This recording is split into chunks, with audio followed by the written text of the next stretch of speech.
बंगाल के चुनाव के चौथे चरण के मतदान में कल एक दुखद घटना हुई। एक बूथ पर कुछ अज्ञात लोगों ने हमला किया। सीआरपीएफ के हथियार लूटने का प्रयास किया और जब सीआरपीएफ ने अपने बचाव में अपने हथियार बचाने के लिए गोली चलानी पड़ी, इसमें 4 लोगों की एक मृत्यु हुई।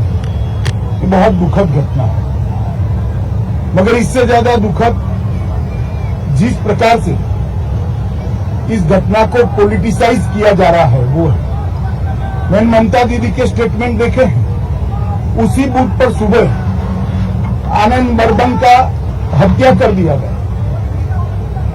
गुंडों द्वारा हत्या कर दिया, और वो इसलिए हत्या कर दिया गया कि वहां पर मतदान न हो पाए। उसी बूथ पर हमला किया गया और उसी बूथ पर सीआईएफएस के हथियार लूटने का प्रयास किया, मगर ममता दीदी सिर्फ 4 लोगों को श्रद्धांजलि देती है।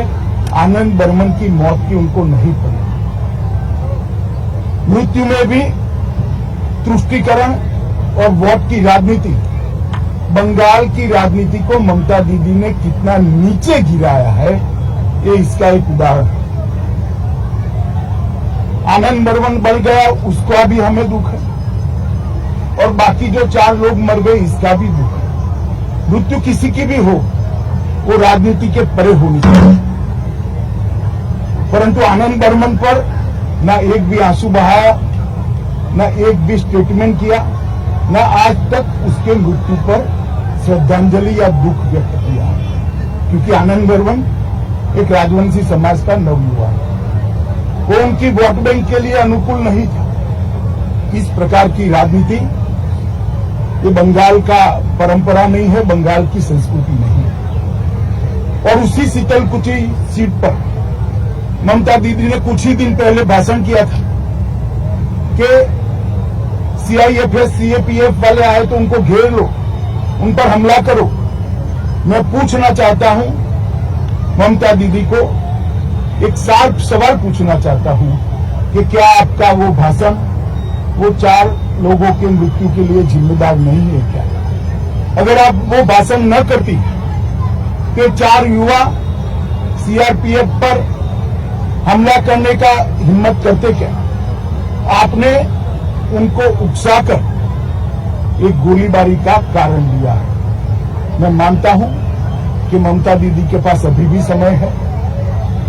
जो 5वां युवा मर गया है उसको भी श्रद्धांजलि दे, उसकी भी बात करे, और बंगाल की जनता को इसके लिए, ये जो उन्होंने भाषण किया है इसके लिए बंगाल की जनता के समक्ष माफी मांगे। और साथ में मैं बंगाल की जनता को विनम्र भी करना चाहता हूं, ये एक घटना छोड़कर बाय एंड लार्ज बंगाल का चुनाव शांतिपूर्ण ढंग से हुआ है। हालांकि कुछ भारतीय जनता पार्टी के कार्यकर्ता चुनाव के दौरान भी 5 से ज्यादा कार्यकर्ता मार दिए गए, इसके लिए भी ममता दीदी कुछ नहीं बोली। परंतु बंगाल का चुनाव शांतिपूर्ण हो रहा है, वो बंगाल में एक नई शुरुआत। पहले कम्युनिस्ट और फिर तृणमूल कांग्रेस ने राजनीतिक हिंसा को बढ़ावा दिया है।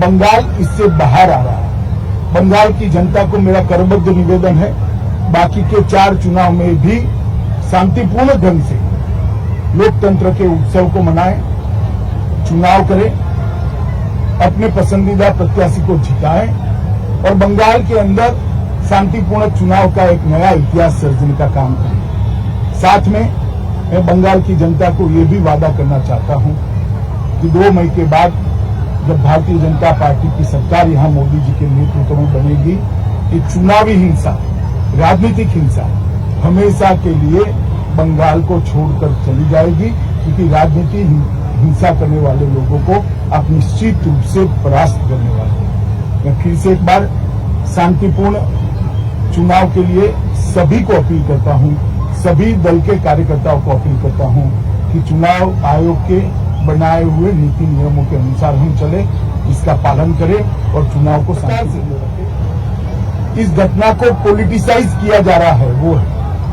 मैंने ममता दीदी के स्टेटमेंट देखे हैं। उसी बूथ पर सुबह आनंद बर्मन का हत्या कर दिया गया, गुंडों द्वारा हत्या कर दिया, और वो इसलिए हत्या कर दिया गया कि वहां पर मतदान न हो पाए। उसी बूथ पर हमला किया गया और उसी बूथ पर सीआईएफएस के हथियार लूटने का प्रयास किया, मगर ममता दीदी सिर्फ 4 लोगों को श्रद्धांजलि देती है। आनंद बर्मन की मौत की उनको नहीं पड़ी। मृत्यु में भी तुष्टीकरण और वोट की राजनीति, बंगाल की राजनीति को ममता दीदी ने कितना नीचे गिराया है, ये इसका एक उदाहरण है। आनंद बर्मन बल गया, उसका भी हमें दुख है, और बाकी जो 4 लोग मर गए इसका भी दुख है। मृत्यु किसी की भी हो, वो राजनीति के परे होनी चाहिए, परंतु आनंद बर्मन पर न एक भी आंसू बहाया, न एक भी स्टेटमेंट किया, न आज तक उसके मृत्यु पर श्रद्धांजलि या दुख व्यक्त किया, क्योंकि आनंद बर्मन एक राजवंशी समाज का नवयुवा है। वो उनकी वोट बैंक के लिए अनुकूल नहीं था। इस प्रकार की राजनीति ये बंगाल का परंपरा नहीं है, बंगाल की संस्कृति नहीं है। और उसी शीतलकुची सीट पर ममता दीदी ने कुछ ही दिन पहले भाषण किया था कि सीआईएफएस सीएपीएफ वाले आए तो उनको घेर लो, उन पर हमला करो। मैं पूछना चाहता हूं ममता दीदी को, एक शार्प सवाल पूछना चाहता हूं कि क्या आपका वो भाषण वो 4 लोगों के मृत्यु के लिए जिम्मेदार नहीं है क्या? अगर आप वो भाषण न करती तो 4 युवा सीआरपीएफ पर हमला करने का हिम्मत करते क्या? आपने उनको उकसाकर एक गोलीबारी का कारण लिया है। मैं मानता हूं कि ममता दीदी के पास अभी भी समय है। जो 5वां युवा मर गया है उसको भी श्रद्धांजलि दे, उसकी भी बात करे, और बंगाल की जनता को इसके लिए, ये जो उन्होंने भाषण किया है इसके लिए बंगाल की जनता के समक्ष माफी मांगे। और साथ में मैं बंगाल की जनता को विनती भी करना चाहता हूं, ये एक घटना छोड़कर बाय एंड लार्ज बंगाल का चुनाव शांतिपूर्ण ढंग से हुआ है। हालांकि कुछ भारतीय जनता पार्टी के कार्यकर्ता चुनाव के दौरान भी 5 से ज्यादा कार्यकर्ता मार दिए गए, इसके लिए भी ममता दीदी कुछ नहीं बोली। परंतु बंगाल का चुनाव शांतिपूर्ण हो रहा है, वो बंगाल में एक नई शुरुआत। पहले कम्युनिस्ट और फिर तृणमूल कांग्रेस राजनीतिक हिंसा को बढ़ावा दिया है।